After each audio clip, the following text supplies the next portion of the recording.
A line passes through the point AB in the first quadrant, forming a triangle with the coordinate axes. Find the minimum area of the triangle. All right, our objective is to minimize area of a triangle. All right, so let's see. The area of a triangle is half base times height. All right, that's the area of a triangle. Okay, now let's think about this. We have a line. Let's think of the constraints, right? The constraint is our triangle is in the first quadrant and it's through the point AB. Let's understand that. Let's see what we have here. So let me draw.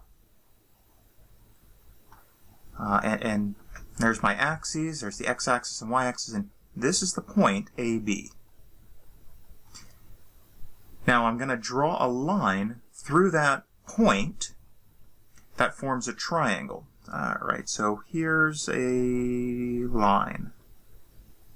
Now it's not the only line. The real question is, what's variable in this problem?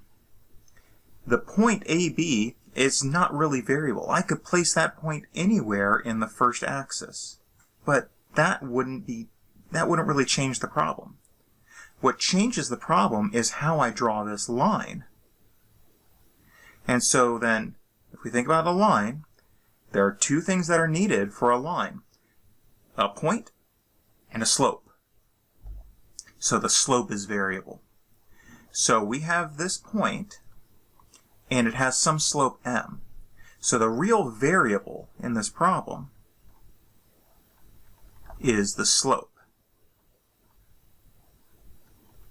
m. Then the equation of this line is defined by y equals m by x minus a plus b. Using the point slope form, I can write that. And so then that's mx minus am plus b. That's the equation of the line. All right, now, if I want this area, well, here's the base, right? That distance from 0, 0 to the x-intercept is the base. And from 0, 0 to the y-intercept is the height. So let's figure out these 2 points. Well, the y-intercept is easy, right? To find a y-intercept, you just let x equal 0. If I let x equal 0, then the y-intercept is negative am plus b. All right, now the x-intercept is something comma 0. If I let y equal 0, then let's see, I'd have am plus b over m. Oh, sorry, am minus b. Well, let me show that. Since I messed it up, let's be careful here. If I let y equal 0, then I'd have mx minus am plus b is 0. So now I'm solving for x. I'd have to add am and subtract b. mx equals am minus b. And now let's divide by x. Divide by m, isolating x. X would be am minus b over m, or x equals a minus b over m. All right, so now we can write our objective function in terms of our variable m. So let's write the area as a function of m, and it would be 1/2. Now the base is the distance from the origin to the x-intercept, and we figured out that distance was a minus b over m. So the base is a minus b over m. The height is negative am plus b. And again, m is the variable. All right, so then that would be 1/2. Let's apply a distributive property here. I'd have a negative a square m. I'd have a plus ab. I'd have a plus ab. Again, b over m times am would be ab. And then last, I'd have minus b squared over m. So then that's 1/2 a negative a square m plus 2ab minus b squared over m. So the area is a function of m and is given by that. And let's think about this. M should be negative in this case. Look at the line. We've got a point going through the first quadrant. The slope has to be negative. The slope has to be negative to form a triangle with the coordinate axes.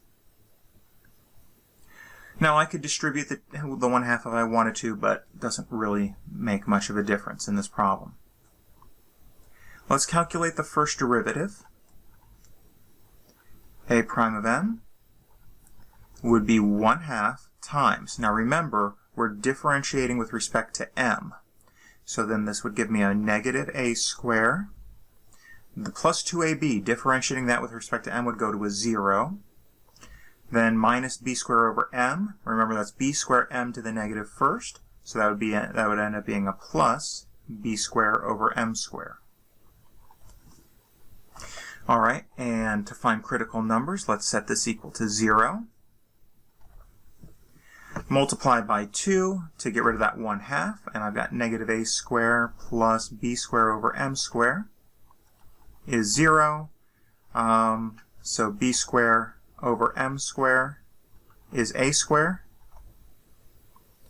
And so then m squared is b squared over a squared.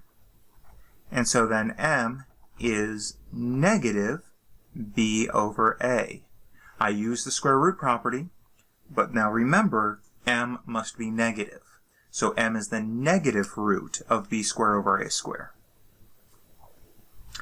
Let's make sure that this produces a minimum.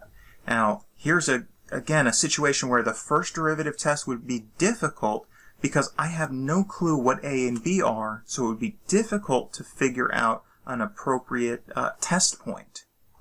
How do you test if you're not sure what the b values and the a values are? However, if I use the second derivative test, a double prime of x would be 1/2 times. Differentiating with respect to m, negative a squared would go to 0, and the b squared over m squared, that would go to a negative 2b squared over m cubed. So a double prime of x would be negative b squared over m cubed. And if m is negative, right, if m is negative, then negative b squared over m cubed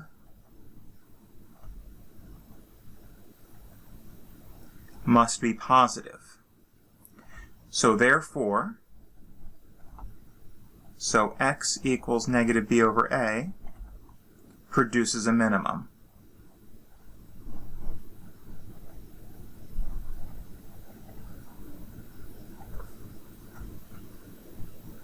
All right, so we know we have the minimum area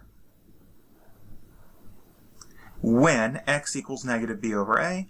Let's substitute to figure out the actual area.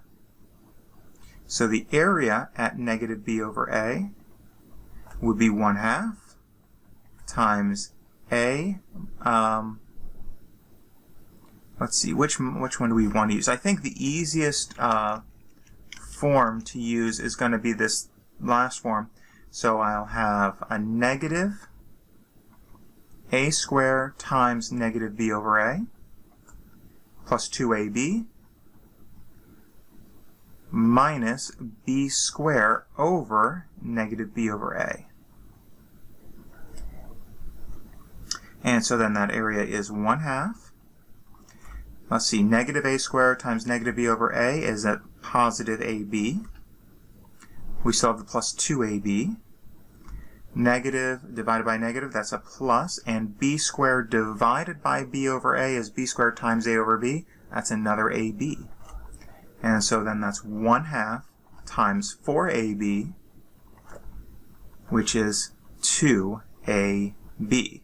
So the minimum area ends up being 2ab for whatever value of a and b.